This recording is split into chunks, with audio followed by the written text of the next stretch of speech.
today. There is certainly rising public anger out there in the country. As you can see, the number of protests that are taking place outside migrant hotels up and down the country is indeed evidence of that. And increasingly, the migrant hotel issue has moved really from one of fairness, why on earth have people been given all these things, to very much about the safety of women and children. This narrative that immigration is good because they're all coming here to work. I've looked at the figures. Of the last couple of million that came, only a fifth are working. Well, we've known for years and years, Nigel, that overall net migration of the sort of numbers that we've had in the past, which were much lower than they are now, it's been a net fiscal cost. Those costs have gone up. Let's put this in simpler English. It's making us poorer. It's making, yes, if you look at GDP per head, the money in our pockets, I'm afraid that's flatlined for many, many years, and recently it has actually been reducing. But what about the people who are coming here to work, to do jobs that One in five of those that have been allowed in work. I'll tell you what, that is shameful. Something explosive happened on live television, and this time there was no filter, no polish, and no approval from above. Under the harsh glare of studio lights, Nigel Farage delivered a political truth bomb that sent shockwaves across both the UK and Ireland. But this moment wasn't really about Farage. It was about a government in denial, a media class struck silent, and a public pushed right to the edge. For years, tensions have been quietly boiling over immigration, national identity, and a political elite obsessed with appearances instead of results that in just a few minutes, that illusion shattered. Farage laid bare how broken the asylum system has become, how ordinary citizens are being sidelined, and how silence has become the loudest response from those in power. What followed wasn't calm debate, it was chaos, confrontation, and backlash. But not from the people you'd expect. Because when one man says what millions are already thinking, it doesn't just spark conversation. It sets the entire system on fire. So people come here in the back of a lorry or on a boat across the channel as an asylum seeker, and being softies, we say, yeah, okay, all right, you can stay. Now, over 50 people a day come into Britain because they say, oh, my uncle's there, my nan's there, my little kid's there. And so what's really happening is we let people across the channel. It isn't just them that come. Ultimately, their whole families come as well. We must be absolutely mad. In America, what Donald Trump is doing already is deporting people who come into America illegally. And far from being the monster, now over 50% of Britons think Trump is doing the right thing. Let me promise you something. The only political party that is serious about stopping illegal immigration, about deporting those who come here illegally, is us at Reform UK. It's just won an election for Trump in America. We may be a different country. The principles are exactly the same. Across Britain, the asylum system has quietly transformed into something almost unrecognizable. What began as emergency protection for the vulnerable has turned into a revolving door that never seems to close. One arrival leads to another. One claim opens the door to 5 more. The rules have been stretched so thin that enforcement can barely keep up. Officials hide behind international obligations and human rights frameworks, while everyday Britons ask a far simpler question: who is looking out for us? Families who've paid taxes all their lives struggle to get GP appointments. Veterans sleep rough while healthy young men arriving by boat are placed into warm hotels. Social housing lists stretch endlessly, while taxpayer-funded benefits are handed out to newcomers with no contribution history. And the most uncomfortable truth? Many arrivals aren't fleeing bombs or persecution. They're exploiting a system that rewards vulnerability. With no real deterrent, the message is clear. Come to Britain, and you'll be treated better than the people who built it. Resentment isn't rising because of race. It's rising because of fairness. And that principle is disappearing fast. We're talking about hundreds of thousands of illegal immigrants are in Britain at the moment. Do you support deporting all of those people? It's impossible to do. Literally impossible to do. For us, at the moment, it's a political impossibility. But is it your ambition? No. So it's pointless even going there. So it's a rhetorical problem. It's a political impossibility.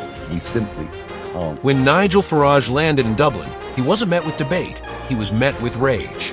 Protesters didn't challenge his arguments. They didn't try to outthink or outtalk him. They shouted, threatened, and tried to silence him, in doing so, they proved his point more effectively than he ever could. This wasn't a disagreement over policy.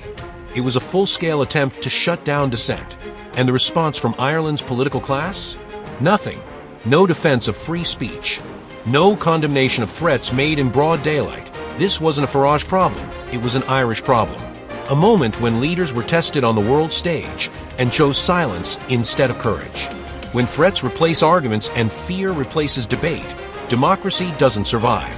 It submits. Today, there is certainly rising public anger out there in the country. As you can see, the number of protests that are taking place outside migrant hotels up and down the country is indeed evidence of that. And increasingly, the migrant hotel issue has moved really from one of fairness, why on earth have people been given all these things, to very much about the safety of women and children. For all the government's talk about protecting children, which they claim is the sole purpose of the Online Safety Act, our criticisms of that and the impositions on free speech that have been imposed just in the first week of its operation have led to them sinking to the depths. I would suggest that comparisons that somehow we're siding with Jimmy Savile were wholly inappropriate at every way. Across the UK, more citizens are waking up to a reality that feels completely upside down. Illegal migrants, often single, able-bodied men, are placed into comfortable hotels, given free meals, mobile phones, and weekly cash allowances. Meanwhile, working-class families can't afford rent. Young couples are locked out of the housing market. Pensioners choose between heating and food. The public was told these migrants were fleeing war with families in tow. Instead, many arrive alone, discard their documents, and walk straight into taxpayer-funded support. British citizens are held to every rule and restriction, while newcomers appear to follow none. People aren't angry because they lack compassion. They're angry because their kindness is being exploited. Rewarding rule-breaking while ignoring law-abiding citizens isn't empathy. It's madness. Well, despite Keir Starmer's claim last week of a big returns deal with the French, nothing has changed. Over 1,500 across the channel, and as I speak to you, they're crossing now. But have a look at this video.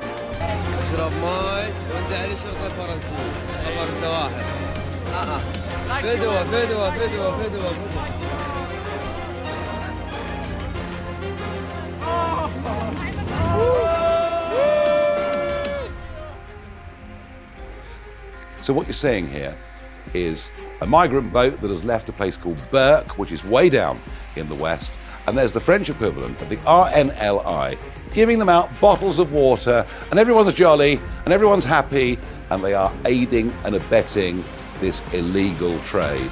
We've given them 800 million quid. This is what they're doing. Frankly, I think we should ask for our money back. This frustration isn't about race or ideology. It's about fairness.